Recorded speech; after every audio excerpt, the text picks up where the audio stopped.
ఒక 3-4 రకాల విద్యా వ్యవస్థలు చూశాను నేను.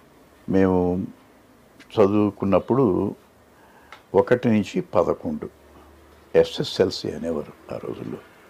అంటే secondary school leaving certificate. SLC pass అయితే ఆ రోజుల్లో ఉద్యోగాలు వచ్చేవి.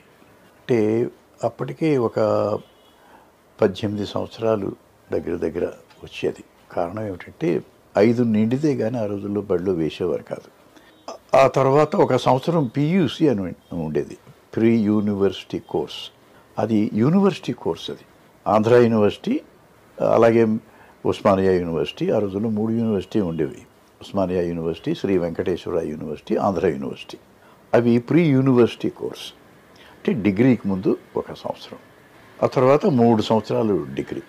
అంటే 11 + 1 + 3 11, 1, 12, 3, 15 సంవత్సరాలు. అంతకుముందు అంటే మేము కాలేజీలో చేరకముందు మా అన్నయ్య వాళ్ళు కాలేజీలో ఉన్నప్పుడు ఏమిటంటే 11 + 2 + 2 ఉండేది. ఇప్పుడు మళ్ళీ తర్వాత ఏం చేశారంటే అది 10 + 2 + 3 చేశారు.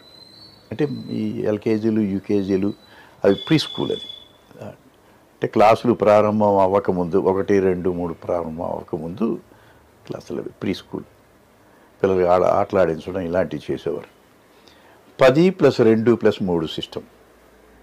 ఇప్పుడు న్యూ ఎడ్యుకేషన్ పాలసీ అని చెప్పి దీన్ని ఏం చేశారంటే 5 + 3 + 3 + 4 డిగ్రీ, మరొక 3 సంవత్సరములు. ఈ కొత్త విధానంలో ఏం చేశారు, 1 సంవత్సరం డిగ్రీ చదివినా సరే ఒక సర్టిఫికేట్ ఇస్తారు.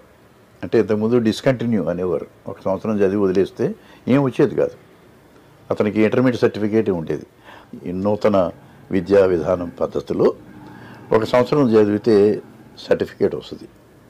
2 సంవత్సరాలు చదివి మానేశాడు అనుకోండి, అతనికి డిప్లొమా వస్తుంది. 3 సంవత్సరాలు చదివితే డిగ్రీ వస్తుంది. 4 సంవత్సరాలు చదివితే ఆనర్స్ తర్వాత 1 సంవత్సరం చదివితే పీజీ వస్తుంది. లేదా డిగ్రీ తర్వాత 2 సంవత్సరాలు చదివితే పోస్ట్ గ్రాడ్యుయేట్ అవుతాడు. నమస్కారం.